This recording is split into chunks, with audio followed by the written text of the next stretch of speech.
It is extremely scary when you have had a gun being pointed at your head, and you know that if you go back to Hong Kong, or if my friends keep doing what they're doing, we will face imprisonment. It's extremely scary. I think there won't be anyone who is not scared of that.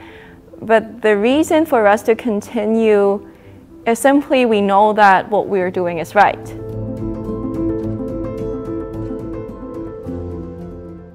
I am Glacier Kwong. I was born and raised in Hong Kong, and I am a political and digital rights activist from Hong Kong as well. I am not yet a wanted criminal, or I don't have any charges on me, but I believe if I go back to Hong Kong now, I would be in trouble for the work that I'm doing here in Germany and the work I did in Hong Kong for the past few months.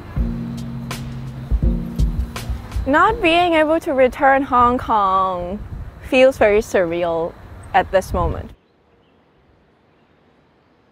For my friends, they're like very cheerful when they hear that I won't be able to return to Hong Kong. They're, yeah, don't return, it's okay. We are here, we got your back. Everybody is just trying to pretend that they're not worried or they're not sad, because they know that's gonna make me feel worse if they cried or sound very worried. I think the loss of freedom is really subtle, but you do feel how suffocating that is. You know that there are things that you can no longer do. For example, I used to have a sticker that says Hong Kong independence on my notebook, but after the security law has passed, I have to tear it down. And I think this is the most scariest part of losing your freedom, because this is imposed by the government, of course, but the feeling of you are depriving yourself from doing something, this is the worst feeling.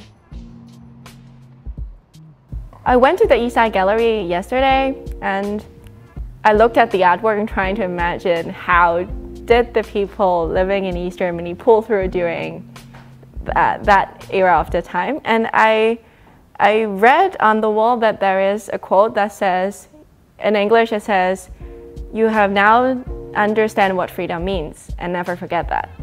No one expected the wall would fail at the first place, right? And it somehow did overnight. And maybe it won't be so easy for Hong Kong, but we still stand a chance of getting what we want. We'll still be able to manage having democracy, having freedom, as Berlin and Germany did a few decades ago.